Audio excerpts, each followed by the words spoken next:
What's up, world? I'm Cameron McKinney, and this is Pop Culture Spotlight, a podcast about the movies Ticket to Paradise, Rosaline, and Katherine Called Birdy. First, let's talk about Ticket to Paradise. Here's a quick synopsis. David and Georgia Cotton are long divorced and forced to come back together to travel to Bali for their daughter's wedding, which they both want to prevent. The film stars Julia Roberts, George Clooney, Kaitlyn Dever, Maxim Boutier, Billy Lord, and Lucas Bravo. Standout performances. Ticket to Paradise is Julia Roberts returning to the romantic comedy, the genre that made her a massive movie star in the first place. Roberts starred in 1990's Pretty Woman with Richard Gere, where she was nominated for an Oscar. That movie made over $400 million at the box office. 1997's My Best Friend's Wedding with Dermot Mulroney, Cameron Diaz, and Rupert Everett, which made $300 million. Notting Hill with Hugh Grant, which made over $124 million. And The Runaway Bride, again with Richard Gere, which made $310 million, both in 1999. Her performance in Ticket to Paradise felt like a mix of all of these past performances. Her character is super funny and sometimes makes questionable moral decisions. I must say my favorite of the past romantic comedies that Julia Roberts has starred in is 1999's Notting Hill. I love everything about that movie. I think those are the two best actors of the romantic comedy genre coming together with Hugh Grant and Julia Roberts. They had great chemistry, and of course that movie has the iconic moment when Roberts says the iconic line, "I'm just a girl in front of a boy asking him to love her." Julia Roberts will next star in the movie Leave the World Behind with two-time Oscar winner Mahershala Ali and Ethan Hawke from writer-director Sam Esmail, who Roberts previously worked with on the mini-series Homecoming and Gaslit. For George Clooney, he's only been in a couple of romantic comedies, One Fine Day with Michelle Pfeiffer and Intolerable Cruelty with Catherine Zeta-Jones, written and directed by the Coen brothers. Clooney in Ticket to Paradise is playing a man who's never recovered from his divorce and believes eventually every relationship will end, and he has some hilarious lines in the movie. This is of course not the first time Roberts and Clooney have shared the screen together. The duo previously worked together in Oceans 11 and 12, Confessions of a Dangerous Mind, and Money Monster. For me, they are an all-time pair. I love Clooney and Roberts in Oceans 11, and their reunion in Ticket to Paradise is delightful. They have a lot of playful banter in the film. Their chemistry is alive and well, and they still have a lot of star power. I, like so many others, watched Ticket to Paradise for Roberts and Clooney, and they delivered the performances I wanted. However, my problem with this movie is the secondary characters. None of them are given really any good moments, and my biggest disappointment is how the film misuses Kaitlyn Dever, who is really funny. I'll talk about that in a bit when I talk about the movie Rosaline. I wanted her to have a bigger role in the movie. I get it, you have Julia Roberts and George Clooney, but this movie needed another performance to put it over the top. Personally, when I think of great romantic comedies, I think of movies that have great secondary characters, and this movie just doesn't have that. And I know some people will leave this movie and disagree with me because they'll see Billy Lord in it, who is very good in the movie, but isn't given a lot of funny moments. Yes, she's supposed to be the comedic relief best friend of Kaitlyn Dever's character, but she's not in the movie enough. They don't give her enough of the funny moments. I'm not saying Kaitlyn Dever or Billy Lord are not funny in this movie. I'm saying they didn't use them enough to make an impact on the movie, and I get it. You have Julia Roberts and you have George Clooney. That should be enough. I just wanted more from the secondary characters in this film. My other critique of Ticket to Paradise would be some of the logic of the movie is a bit off, and maybe it shouldn't matter because it's a silly romantic comedy,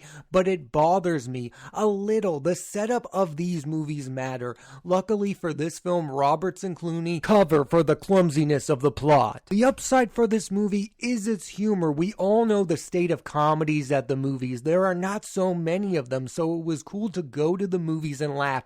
And most of the romantic comedies being made today come out in streamers like Netflix with Set It Up or Hulu with Palm Springs. Getting back to Julia Roberts for a moment, no, this movie is not up there with her romantic comedies of the past, but it's great to see her back at home where she belongs. She's really the queen of the genre. And Ticket to Paradise has done very well at the box office so far, most likely due to its star power. This is a good sign for the romantic comedy genre. This year, you also had The Lost City with Sandra Bullock and Channing Tatum do very well. People want to see major stars in romantic comedies, and I know a lot of people out there like to say that the movie star is dead.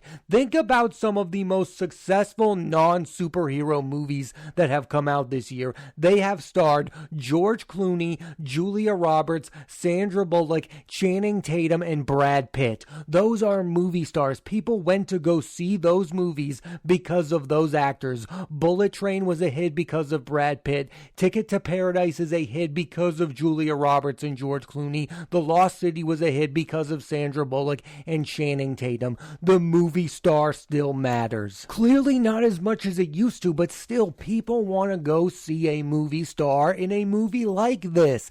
Ticket to Paradise exists because of Julia Roberts and George Clooney. This movie would not be good without them. I would also like to say that a lot of people are saying this is a return of Julia Roberts. She has been here for a while. I mean, I really loved her in Homecoming. I thought she was great in that show. And I also want to say she was fantastic in Ben is Back with Lucas Hedges. If you have not seen that movie, do yourself a favor and watch that one. Overall, I did not love Ticket to Paradise. As someone who loves movie stars, anytime Julia Roberts and George Clooney come together to make a movie, you need to pay attention. And anytime Julia Roberts is in a romantic comedy, it's a must watch. Now let's switch gears and talk about the movie Rosaline. Here's a quick synopsis. Rosaline is a retelling of the classic Romeo and Juliet story where Romeo has a girlfriend before he meets Juliet named Rosaline, who will stop at nothing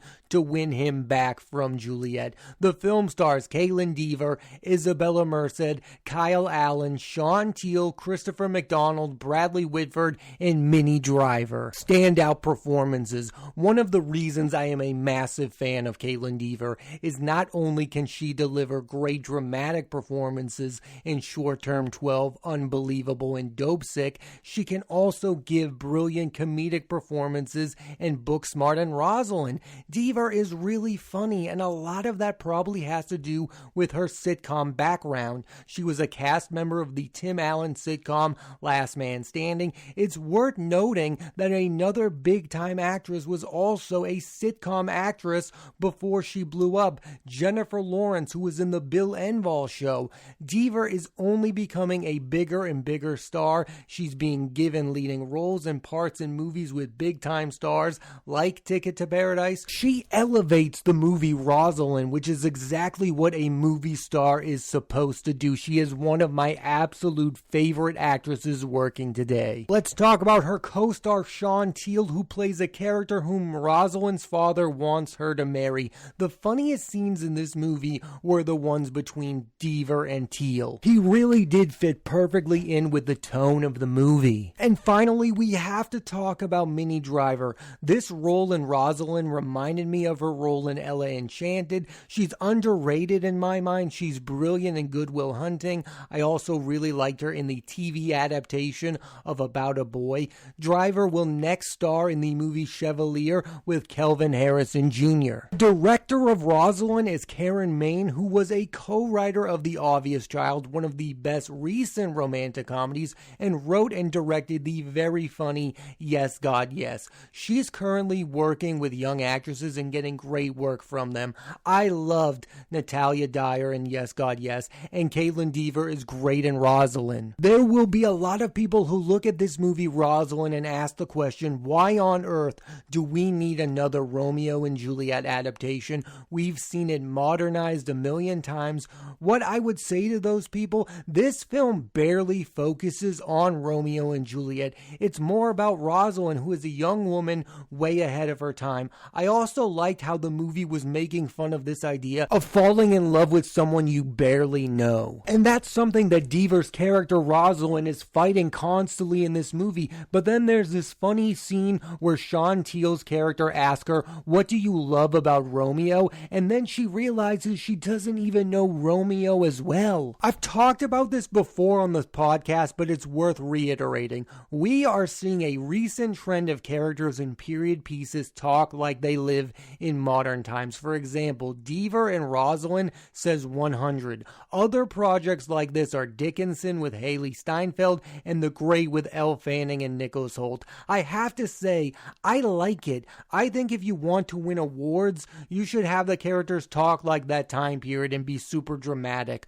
But what these projects have in common is they are a lot of fun, and they are comedies that are meant to entertain audiences. I personally don't want to see Kaitlyn Deaver talk like she's in a Shakespeare play. And the audience for Rosaline is young people. Young people would not watch this movie if they were talking like it was literally the Romeo and Juliet play. What's going to get people to watch this movie is the funny lines. They're talking like they're real people who exist in today's world. Who cares what time and place the movie is set? If you want to attract a younger audiences, you need characters that sound like them and they can relate to. And I think audiences can relate to Deaver's Rosaline. And the other thing would be, we don't need a straightforward adaptation of Romeo and Juliet. We've seen it done over and over again. This movie has a fun twist. What if Romeo had a girlfriend before he met Juliet? That's fun. That's entertaining. That would get people interested to see the movie. If this was just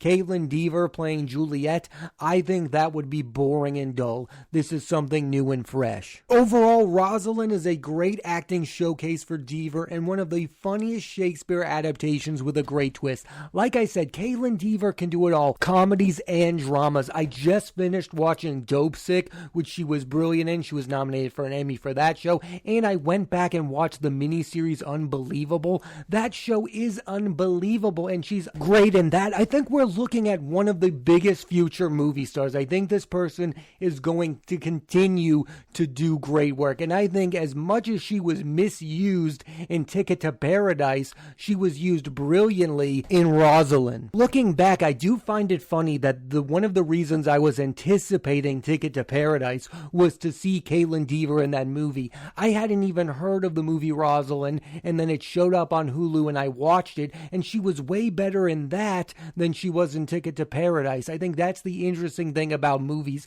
Something can come out of nowhere and blow you away. I thought the best Kaitlyn Deaver movie of 2022 was going to be Ticket to Paradise, and it ends up being Rosaline. Let's switch gears one final time and talk about the movie Katherine Called Birdy. Here's a quick synopsis. Living in medieval times, Lady Katherine is trying to prevent her father from selling her away to be a bride to a complete stranger. The film stars Bella Ramsey, Andrew Scott, Joe Alwyn, Billy Piper, Dean Charles Chapman, and Sophia Kendo. Standout performances. This is a breakout performance from Bella Ramsey, who is in Game of Thrones. Like Deaver and Rosaline, Ramsey is playing a woman who is questioning the social norms of her time. Ramsey also gets you to root for a sometimes unlikable character, and that's the quality of a movie star. They get you to root for them. They get you to believe that they are a main character worth caring about, and that's something that Bella Ramsey does brilliantly in Katherine Called Birdy. Bella Ramsey is next set to star alongside Pedro Pascal in the HBO TV adaptation of the video game The Last of Us. That project could make her a massive, massive star. I mean, you have her along with Pedro Pascal, who is, of course, best known as the Mandalorian. Everyone I know plays that video game. If you don't know the name Bella Ramsey yet, you're probably going to in the near future. I've been following the career of actor Andrew Scott since I saw him play Moriarty in Sherlock with Benedict Cumberbatch and Martin Freeman. He's become an excellent supporting actor. I really liked him in Sam Mendes' 1917, which also starred Dean Charles Chapman, who's also in Katherine Called Birdy. And in this, he's the perfect choice to play this caring but often selfish father. I like how his character is complicated and not simple like a lot of movie dads. I'm excited to see him in his next project, Amazon's adaptation of The Talented Mr. Ripley. Matt Damon, of course, played Ripley in the movie. It will be great to see Scott's spin on that character. Johnny Flynn and Dakota Fanning will also be starring in that series. Katherine Called Birdy is written and directed by Lena Dunham, and I don't know if I'm in the minority or the majority, but I'm still a big fan of hers. Girls was one of the best recent television shows. She basically discovered Adam Driver. I also love Christopher Abbott since the show ended. I know she's become a polarizing figure, but I believe she's uber talented and still has a lot of great work ahead of her. I also think it's super impressive how she went from directing this modern TV show in Girls and is now able to direct a movie about medieval times and put her own flair into it. Like, this movie feels like a Lena Dunham project. When I first heard of the movie and heard that Lena Dunham was directing it,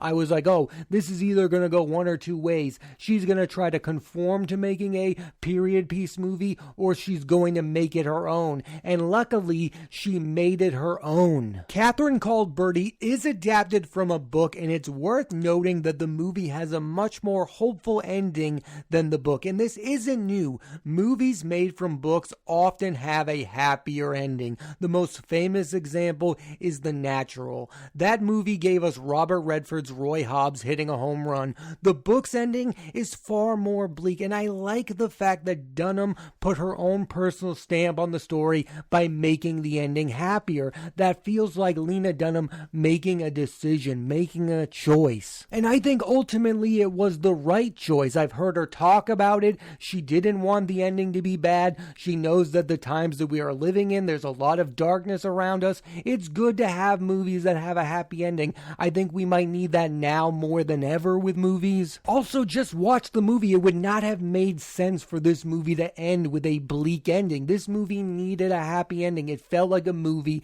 that should end with something good happening to this character and to that family. I like the fact that she changed the ending. While watching this movie and Rosaline, it reminded me of the Disney Pixar movie Brave, and what these free films have in common is these free films are about women who don't want to marry if it's not for love, and that type of character always makes for an interesting movie. I find it really fascinating that the setup is used for comedy. For instance, this movie has a really funny scene with Russell Brand. The other theme explored in Rosaline, Katherine Called Birdy, and Brave is this idea of daughters and fathers. All three films have loving fathers who have to make difficult decisions regarding their daughter because they live in these time periods where it's accustomed to give your daughter away to a complete stranger. And luckily, in all three of these films, the fathers make the right choices and end up not giving the daughter away and letting her make her own choices. What I like about Rosaline and Katherine Called Birdy in particular is that these movies allow someone to be an individual in a world where they weren't allowed to be an individual. I mean, there's scenes in Rosaline where Kaitlyn Dever's character is not even allowed to talk to other members of her family. And something I really liked about Katherine Called Birdy is that Katherine realized she was way too young to be married, especially to someone she did not love. I really liked that the character was self-aware. That's something you don't always see in period piece movies, that self-awareness from the leading character. Overall, Katherine Called Birdy is a really fun movie and proves Lena Dunham is still a creative worth following and shows Bella Ramsey is likely a future star. So on this podcast, I've talked about three movies: Ticket to Paradise, Rosaline, and Katherine Called Birdy. And I think the weirdest thing about all of them is that the movie that's thriving at the box office is Ticket to Paradise because it's a standard romantic comedy, yet you have Rosaline on Hulu and Katherine Called Birdy on Amazon. They're just streaming movies that probably a lot of people haven't even heard of. We are living in really weird times when it comes to movies. No one knows what's going to be a hit. When I was growing up in the mid-2000s, period pieces were dominating the box office. Those would be the movies that would win Oscars, Even if they were period piece comedies, they'd be hits at the box office. Now both of these movies are on streaming services. I highly recommend you go out and check out Rosaline on Hulu and Katherine Called Birdy on Amazon Prime. And if you want to have a good time at the movies, go see Ticket to Paradise. Thanks for listening to this edition of Pop Culture Spotlight. I'm Cameron McKinney, and there'll be a new episode of the podcast every Thursday on Apple Podcasts and Spotify. And next week on the podcast, I'm talking about the movies Confess Fletch, starring John Hamm, and The Good Nurse, starring Jessica Chastain and Eddie Redmayne. So tune into that, and please rate, review, and subscribe.